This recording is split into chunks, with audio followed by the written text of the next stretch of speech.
자, 61번. 2014년 갑은 친구 을과 계약 명의 신탁을 약정하였다.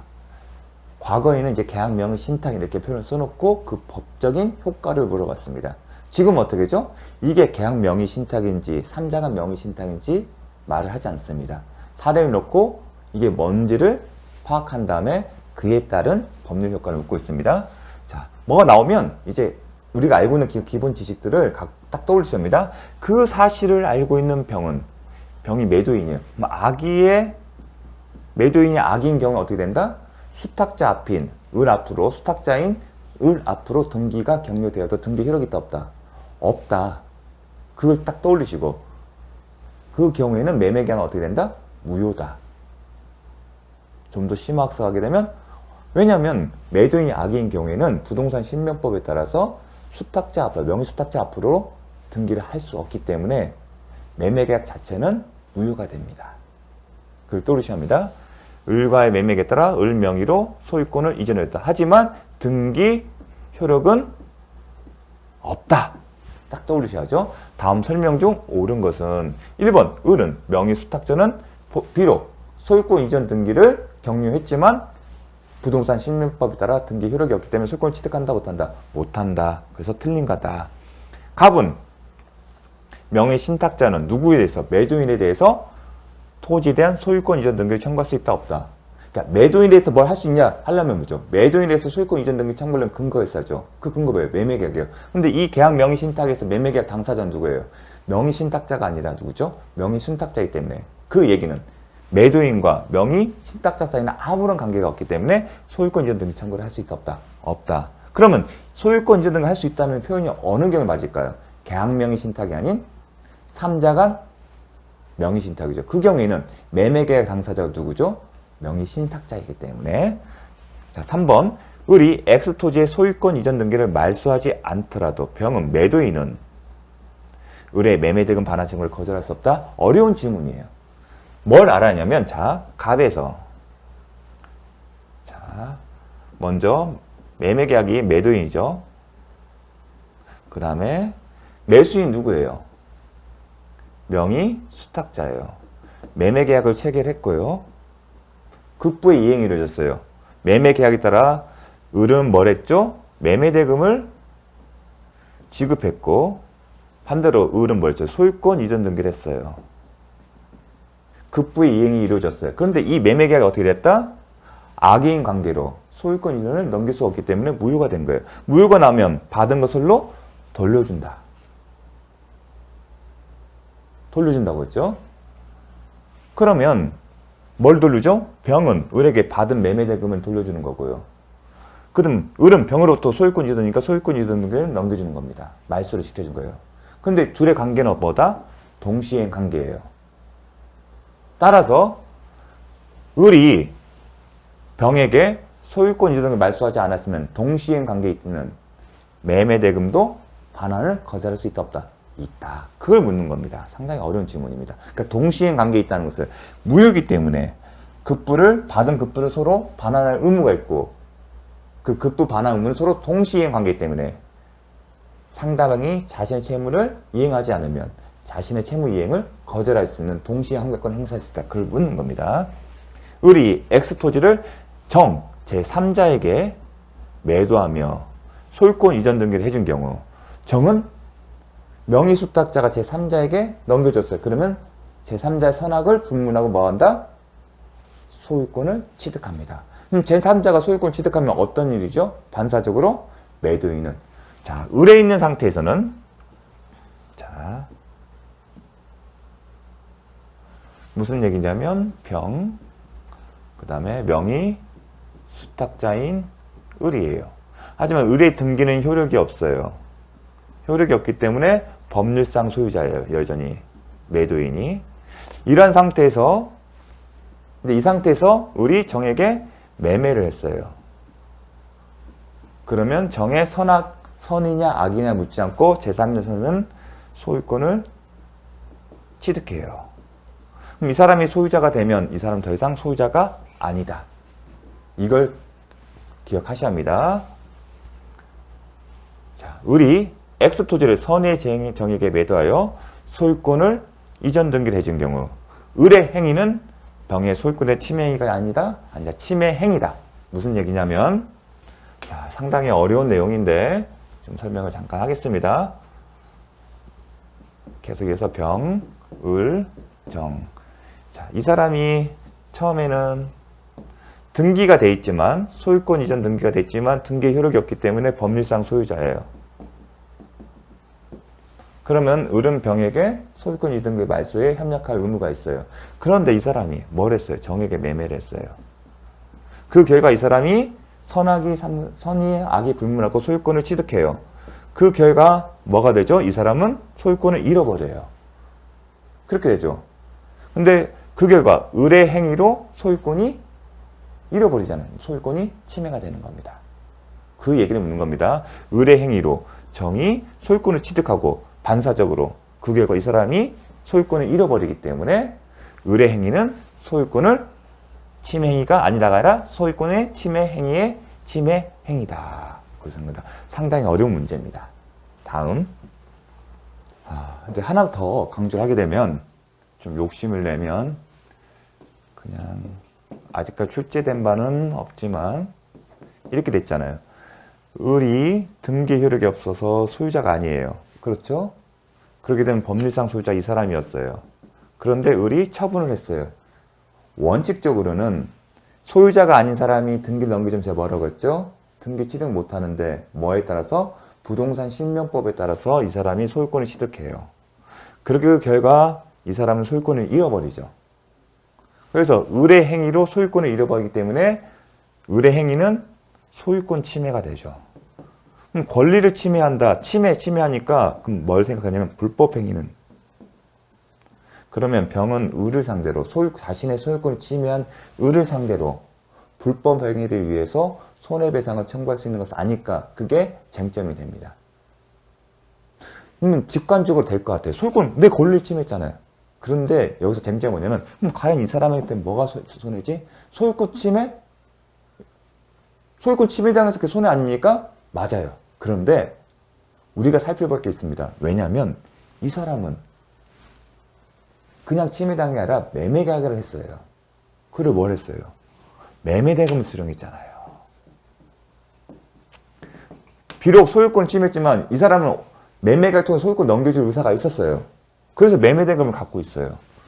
매매대금을 갖고 있으면 과연 손해가 있다고 볼 수 있을지가 쟁점이 된 거예요.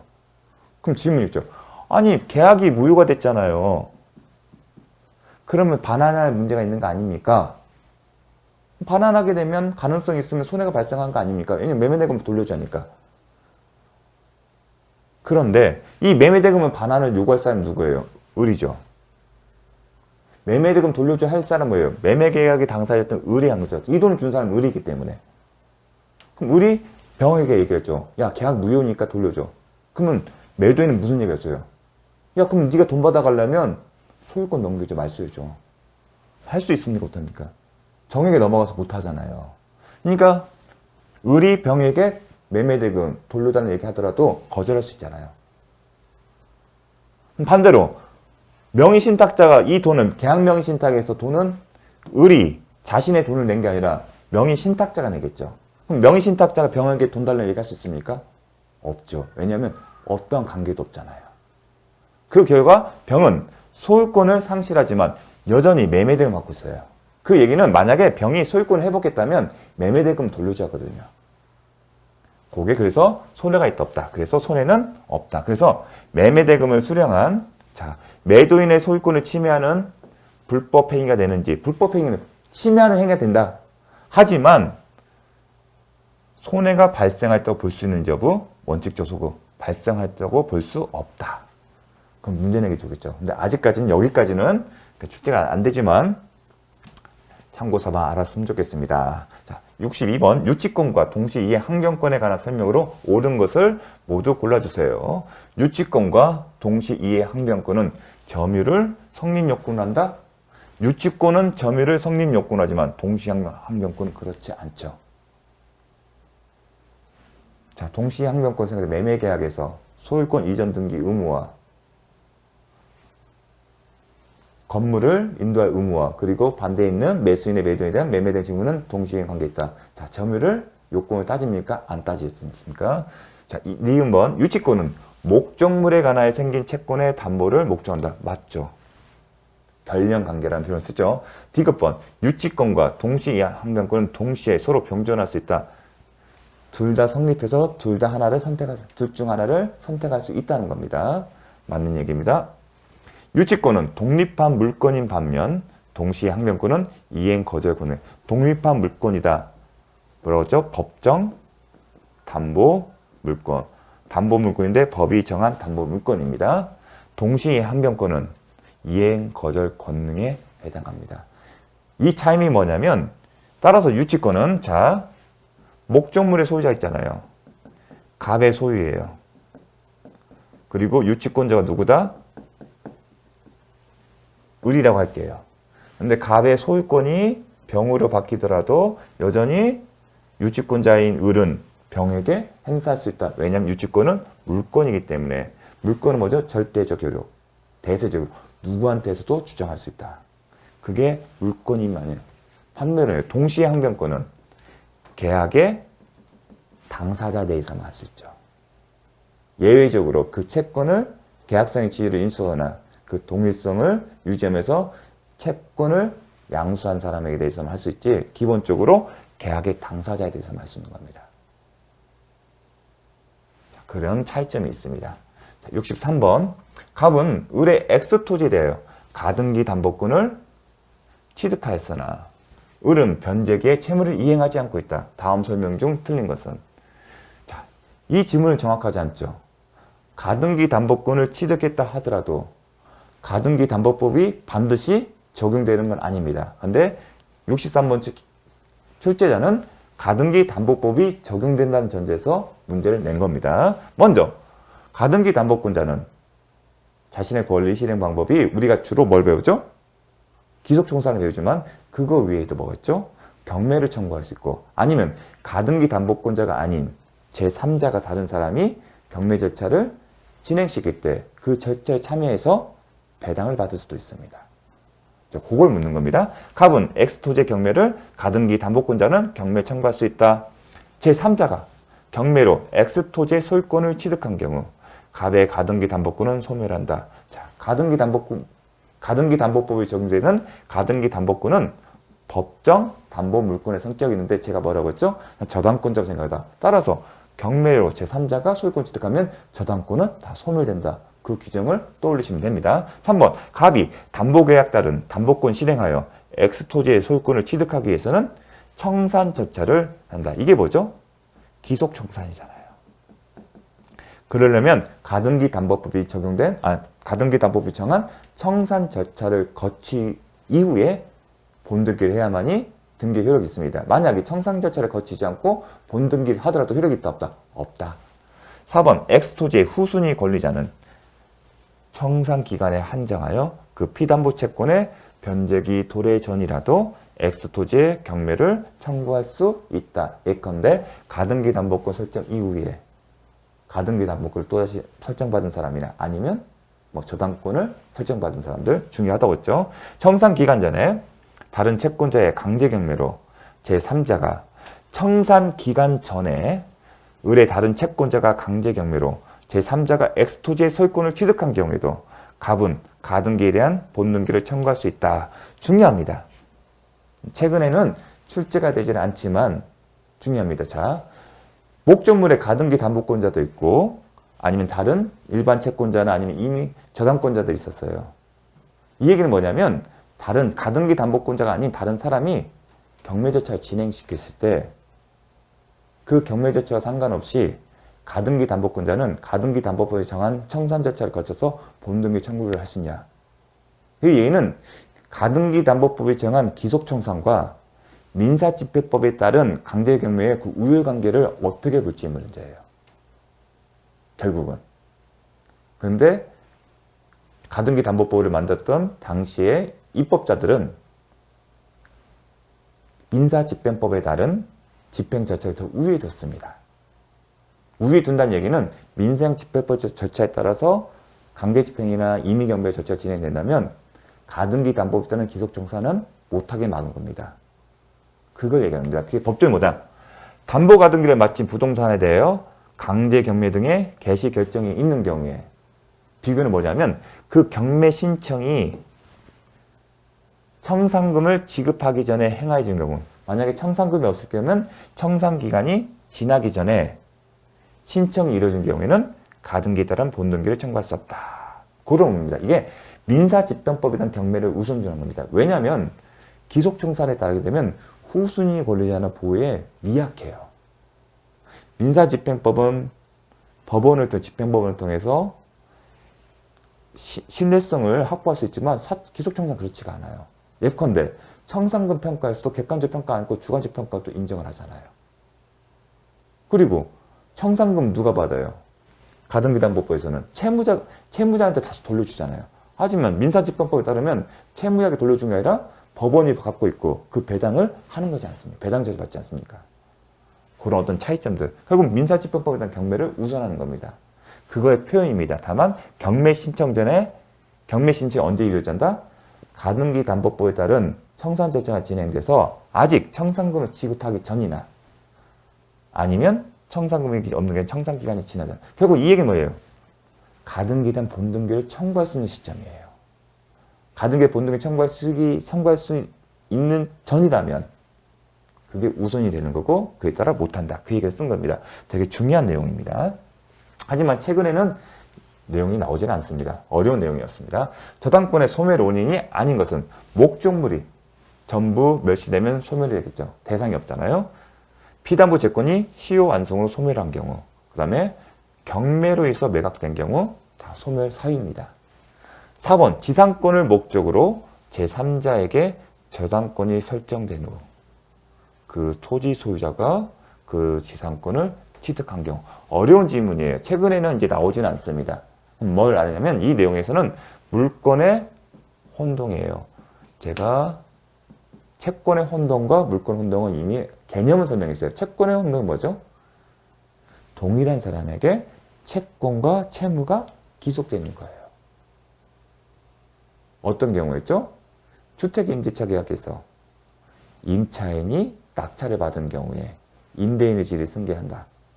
그런 말미암아 보증금 반환 채권에 관해서 임차인이 채권자임과 동시에 채무자임으로 임대차 보증금 반환 채권은 혼동을 소멸한다. 그러면서 제가 물권 혼동도 설명했죠. 물권은 소유권과 제한 물권이 동일한 사람에게 기속된 경우에 자, 그걸 저녁에 지상권을 목적으로 하는 제3자에게 저당권이 설정되고 토지 소유자가 소유권과 뭐예요? 지상권, 제한 물권이 동일한 사람에게 기속되는 경우예요. 뭐라고 했죠? 물권과 소유권과 제한 물권이 동일한 사람에게 기속되면 어떻게 된다? 물권의 혼동에 의해서 제한 물권이 소멸해요. 그런데 물권 혼동이 원칙인데 예외가 있어요. 어떤 경우야? 자, 동일한 물건에 대한 소유권과 다른 물건이 뭐겠어요? 제한 물건이에요. 제한 물건이죠. 용의 물건이나 아니면 담보 물건이겠죠. 동일한 사람에게 기속되는 다른 물건, 제한 물건은 소멸합니다. 그러나 제3자의 권리의 목적이 된 때는 소멸하지 않는다. 근데 이 지상권이 누구예요? 제3자의 목적이 됐잖아요. 저당권의 목적이 돼요. 그래서 소멸하지 않는 겁니다. 어려워요. 근데 여기는 제3자의 목적이 된대요. 근데 대법원 판례는 제3자의 권리의 목적이 된 때뿐만 아니라 본인의 이익을 위해서도 할 수 있어요. 예컨대 저당권이에요. 저당권이 1순위가 있고 2순위가 있어요. 1순위가 소유권을 취득하게 되면 원칙에 따라 이게 소멸이 되겠죠. 단서를 볼게요. 제3자 권리 목적. 이 저당권이 제3자 권리 목적이 되지 않았어요. 해당되지도 않기 때문에 소멸할 까지 보지만 만약 소멸하게 되면 무슨 일이 발생해요? 2순위가 1순위가 되잖아요. 그럼 본인의 입장에서는 이익을 해칠 수가 있어요. 그래서 본인의 이익을 위해서 혼동 소멸하지 않는다. 그런 개념이 나오는 겁니다. 여기까지는 나오질 않습니다. 이게 과거에는 나왔어요. 혼동에서 간혹 가다가. 최근에 나오질 않았습니다. 그걸 묻는 거였습니다. 그래서 이제 자 5번 저당권자가 자신 또는 제3자 이익을 위해 존속시킬 필요가 없는 저당권의 목적물의 소유권을 취득하면 나오잖아요. 자신, 아까 본인의 이익. 그 다음에 제3자의 권리의 목적이 된 때. 요걸 표현을 쓴 거예요. 요걸 해석한 게 어떻게 되냐면 판례는 이 조문 해석을 이렇게 해요. 본인 또는 제3자의 이익을 위하여 그 제한 물건을 존속시킬 필요가 인정되는 경우에는 제한 물건을 소멸하진다. 이렇게 표현을 해요. 이걸 판례가 이렇게 해석해요. 이거를 쓴 겁니다. 이 질문 잘 기억을 해 주십시오. 최근에 나오지는 않았습니다. 근데 되게 중요한 개념입니다. 자, 65번. 갑의 X건물에 임차한 을은, 임차인 을은 건물이라 표현을 해요. 아, 주택이라는 표현을 쓰지 않았어요. 이게 주택이냐 상가냐 왜 그러죠?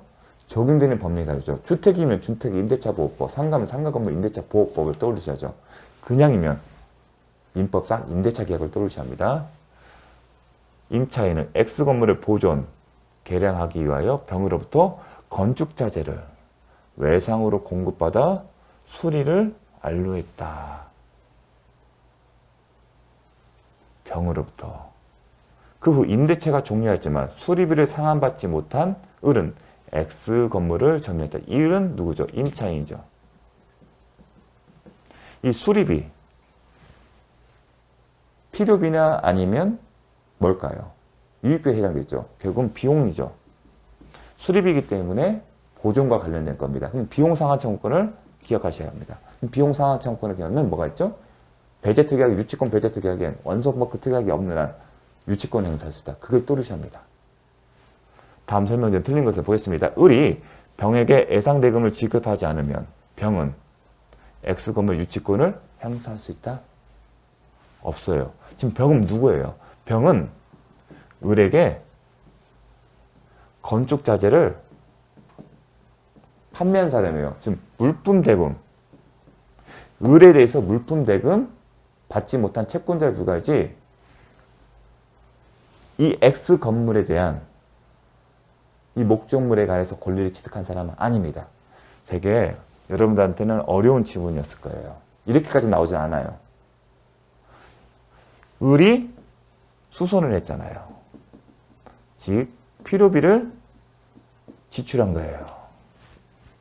우리가 여기만 배웠어요. 그래서 임차인은 임대인을 상대로 해서 유치권 배제 특약이나 아니면 원상보고 특약이 없는 이상 필요비 내지 유익비 상환청구 있고 만약 이를 돌려받지 못할 때는 유치권 행사 있다. 그걸 봤어요. 그런데 을이 이 수선안에 들어가는데 자재가 필요할 거 아니에요. 그럼 자재를 샀을 거 아니겠습니까?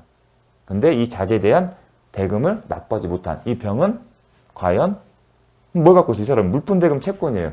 목적물의 채권을 갖고 있는 게 아니잖아요. 단지 자신이 판매한 자재한 대금을 하죠. 유치권은 목적물 견뎌성이 뭐예요? 그 목적물에 관한 생긴 채권이잖아요. 하지만 물품대금 채권은 목적물에 관한 생긴 채권이 아닙니다. 그걸 기억을 해 주십시오.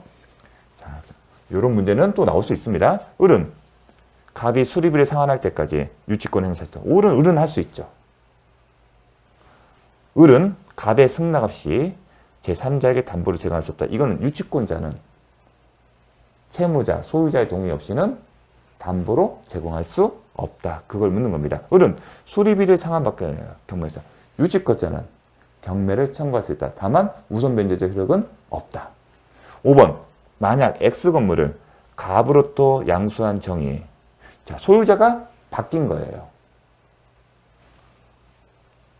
소유자가 바뀌더라도 유치권은 법정 담보 물권이기 때문에 변경된 소유자에 대해서도 유치권 행사할 수 있다, 없다? 행사할 수 있다. 그걸 묻는 겁니다.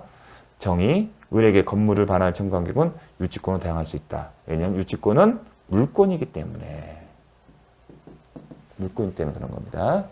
굉장히 괜찮은 문제입니다. 66번. 갑은 을에 대한 금전채권을 채권 담보하기 위해서 을의 X토지에 저당권을 줬다. 이 사람이 소유자고 채무자네요. 갑은 저당권자고 그 후 병이 X토지에 대하여 저당권을 취득했다. 2순위네요. 2순위. 병은 1순위가 갑이네. 이렇게 정리를 하실 수 있습니다. 패턴은 갑은 저당권을 피담보 채권과 분리하여 양도할 수 있다 없다. 중요하죠? 잘 나오자? 아니다. 을이 채무자가 갑에게 이행기의 피담보 채무 전부를 변제하면 갑명의 저당권은 말소 등기하지 않아도 소멸한다. 배웠죠? 3번 저당권 등기는 효력 존속 요건이다? 아니다. 존속 요건이 아니라 발생 요건이기 때문에 불법으로 말소되더라도 소멸된다? 소멸되지 않는다는 겁니다. 만약에 효력 전속 요건이라면 저당권은 소멸합니다. 근데 효력 전속 요건은 어떤 경우에 나오죠? 근데 우리 저당권은 효력 등기는 전속 요건이 아니라 발생 요건이므로 불법 말소되더라도 저당권은 소멸하지 않는다. 그럼 기억할 거 뭐냐면 유치권의 점유는 효력 발생 요건뿐만 아니라 효력 존속 요건이기 때문에 점유를 상실하게 되면 유치권을 상실한다. 그걸 기억하셔야죠. 왜냐하면 점유는 효력 존속 요건이기 때문에 비교해서 기억을 해주십시오. 4번 간명의의 저당권 등기가 불법 말소된 후 병의 경매 신청으로 불법 말소되더라 하더라도 저당권은 여전히 살아있는 거예요. 그러면 불법 말소된 회복 등기를 하면 됩니다. 그런데 뭐가 되냐면 경매 신청으로 매각이 됐어요. 회복은 가능한데 회복하기 전에 목적물이 경매로 넘어갔어요. 그 경우에도 회복할 수 있다? 아니다. 왜냐하면 회복하더라도 경매에 넘어가게 되면 민사집권법에 따라 91조에 따라 모든 저당권은 말소되기 때문에 그렇습니다. 그걸 물어본 겁니다.